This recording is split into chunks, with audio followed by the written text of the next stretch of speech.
So for problem number 5, we're going to do some factoring. So we're going to factor 2x squared plus 10x plus 10. Whoops, put the wrong thing down. Plus 10 equals 2. So we're asked to factor. Now remember, for factoring or using the quadratic equation, we want to make it look like ax squared plus bx plus c equals 0. That's the first step in both factoring and quadratic formula. So we're just going to factor this, okay? So let's do that first. So I'm going to subtract 2 from both sides, okay? And sometimes it'll be just the expression. So if you have just the expression and it says to factor,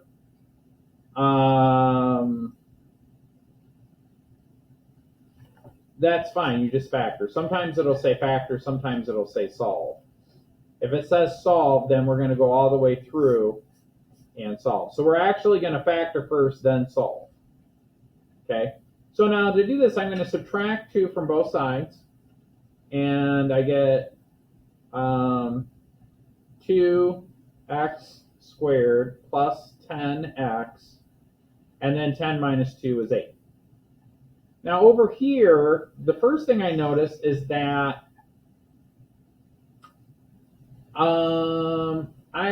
I noticed that 2, 10, and 8 are even numbers, which means that I can divide a 2 out.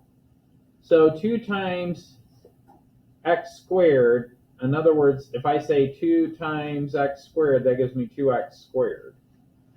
Then for the next one, I'm going to say 5x, because 2 times 5x will give me a positive 10x. Next, I'm going to say plus 4. Same thing, 2 times a positive 4 equals positive 8. And then that's equal to 0. Okay?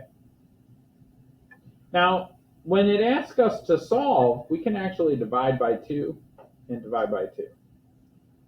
2 divided by 2 is just 1, so that leaves me with x squared plus 5x plus 4. And what's 0 divided by 2? Still 0. So now from here, this is where we do our factoring, right?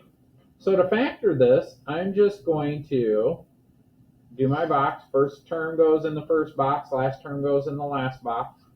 So I'm going to say x squared and then plus 4 over here. Now, what do you think goes here in here? X times x gives me x squared, yeah? Now remember also, when we do our guess and check method, this number and this number have to add up to 5x. But I need to think of a number that when I multiply these two numbers together, they equal positive 4, but when I add them up, they equal positive 5. Yeah, 4 and 1. So if I make this a positive 4 and make this a positive 1, 4 times x is a positive 4x. 1 times this x is a positive 1x. What's 4x plus 1x? 5x. So then what I've done is I've proven that x plus 4 times the quantity x plus 1 equals 0. Now to solve, remember that when we say solve by factoring, solve means that I want x equals some number, right? So what I'm going to do is I'm going to say x plus 4 equals 0 and x plus 1 equals 0. I subtract 4 over here. I subtract 4 over here. I get x equals negative 4, right? And then over here, same thing, I'm going to subtract 1. I get x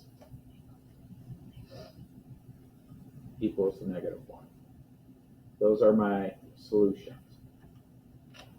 Now, if you want to make sure that you have the right answer on the test, what do?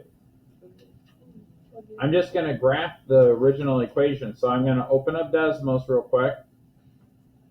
And I'm going to type in the original equation that was given to me in the very beginning and see where it crosses the x-axis. Because remember, the solution is also the zeros, which is also the x-axis, right?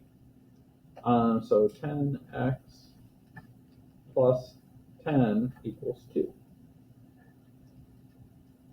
Look at that. Boom. Now, I'm not going to require that you write this out on the test. I just want you to know that that's